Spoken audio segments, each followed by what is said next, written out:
Esther Berry here with Great Hearts Ministries and Esther School. I'm excited today because I'm going to be sharing about walking in the supernatural and prophecy.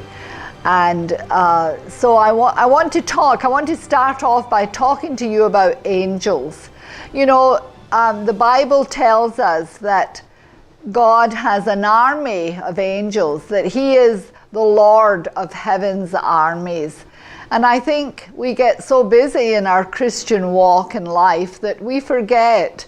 First of all, we forget that we have a guardian angel. We've been told it from childhood, but we forget it because we don't see him or we don't see her. But over the years, I've been fortunate enough, blessed enough to have seen angels. You can see angels. You can go into the supernatural and you can definitely see angels. You can sense them when you need to sense that they're there, but you can also ask for them to show up in your imagination. Your imagination is a camera from God, and it helps you to walk in the supernatural, because there's great joy in the supernatural, because heaven, there's no crying in heaven, there's no weeping, there's no sorrow. There's no sickness or disease or demons in heaven. They're all in hell. We live in just a wonderful life as a Christian believer. We have a great heritage to follow. We have our Bible and we have the saints of old who were just common people like you and I. So I want you to realize that you are very, very special to the Lord, that you're chosen of Him, that you are a royal priesthood, a holy nation. I know you've heard these scriptures before, but let's talk about angels. So the first encounter I want to talk to you about was many years ago. We were doing all-night prayer groups, and we would pray for 24 hours. And one night at 3 o'clock in the morning, that seems to be when angels show up. We're sitting in a circle in a cable company, a television company's warehouse, and it had a huge ceiling. And about 3 o'clock in the morning, we sensed the presence of an angel come into the center of the circle. And we not only sensed him, but we started to see his boots. We started to see what he was wearing, and he was big. He was very, very big. And there was about 8 of us sitting in the circle, and we all knew that this angel had come with a message. And we knew he was Gabriel, because Gabriel is the messenger, the angel with the message. Read the Bible, it tells you who he is. And so we got the message. It was a prophetic message, and the prophetic message was about God's sons and daughters. And the message was very simple, but it said, basically it said, these are the greatest times of the church history. These are the greatest times to live in. And that things would change over the years, but be of good cheer, because God was with us, He was on our side, and we had nothing to fear. And it was just a great experience. In the morning at 7 o'clock or 8 o'clock in the morning, we went outside to the parking lot, and there was 3 cars left at that point, and 3 cars were covered in angel feathers. Well, we call them angel feathers. It could have been chicken feathers, who knows? But they were covered in these little white feathers, and we just were like, wow, that was supernatural. Sometimes things happen in the natural that are signs from God. Hear me, because it is that was not a natural thing to happen. But we were like in awe. We cleaned our cars off quickly and went home so we could get some sleep. But over the years we realized maybe the angels just dusted their little feathers over us. Anyway, it's fun, it's wonderful, it's a blessing it's a blessing to give, but it's a blessing when you receive supernaturally. Okay? The second angel I want to talk to you about is my little son. When he was 5 years old, I had to put him in a public school.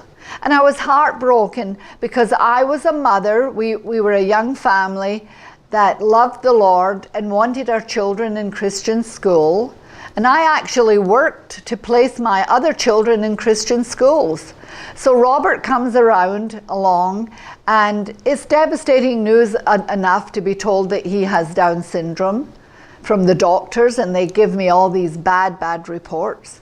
But thank goodness I was reading my Bible, and I was reading his word about you're healed by the Lord, and by your stripes you're healed, and that he took sickness and disease on the cross, and you were crucified with Christ. It's no longer you who live.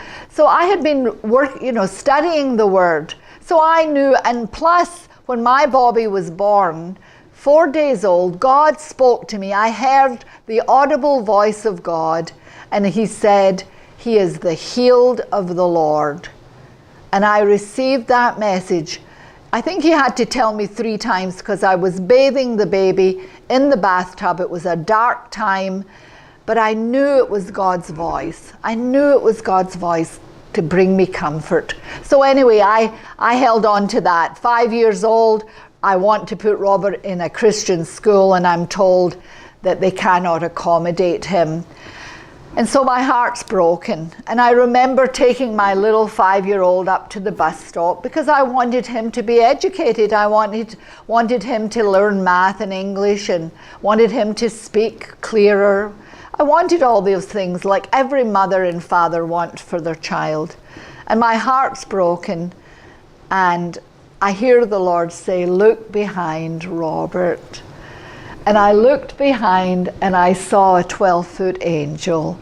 Only for maybe 30 seconds. I was in awe. When you see an angel, you're pretty well, your breath is taken away.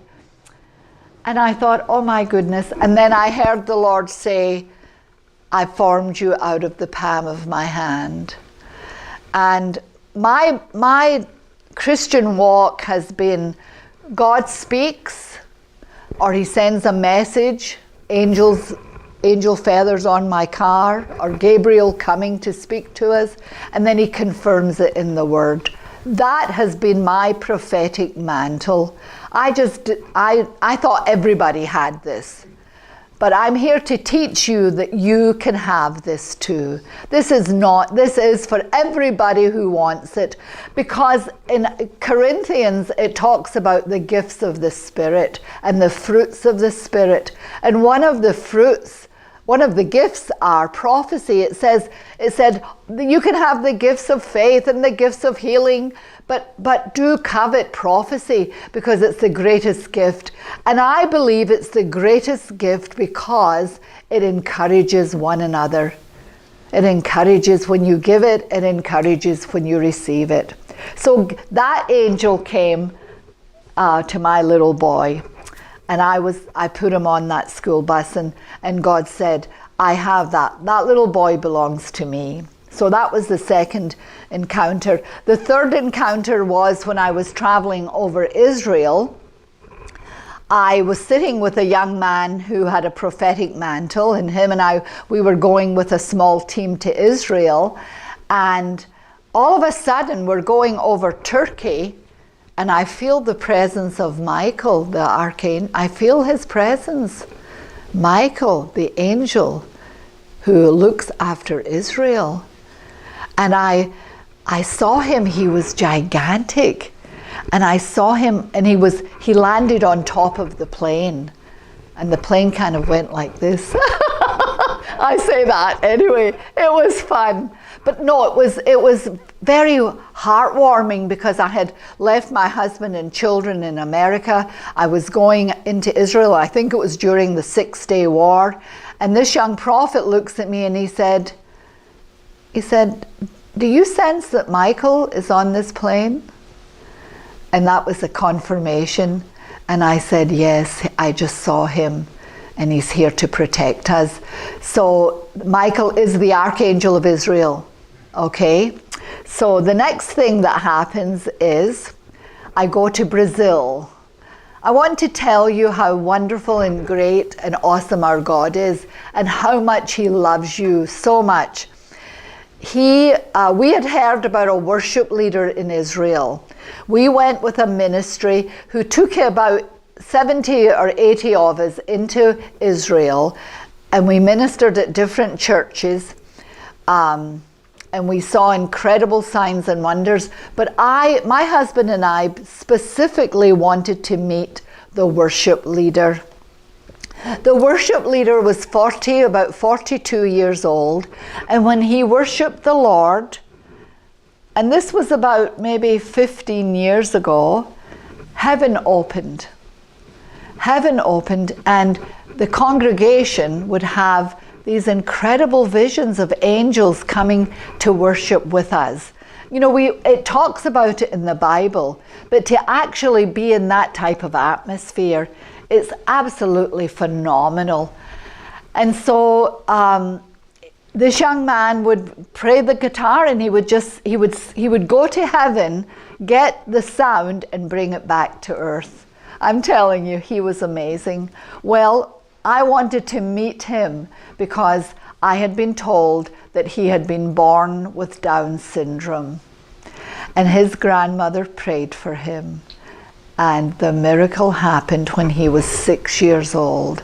Down syndrome totally left him. And I said, I want to see this young man. And I met him, and I said, my child will be next. So these are some of the angel visitations that I had. They're real, they're for you. There's many angels, and I'm going to talk more about it in the next segment of our videos today.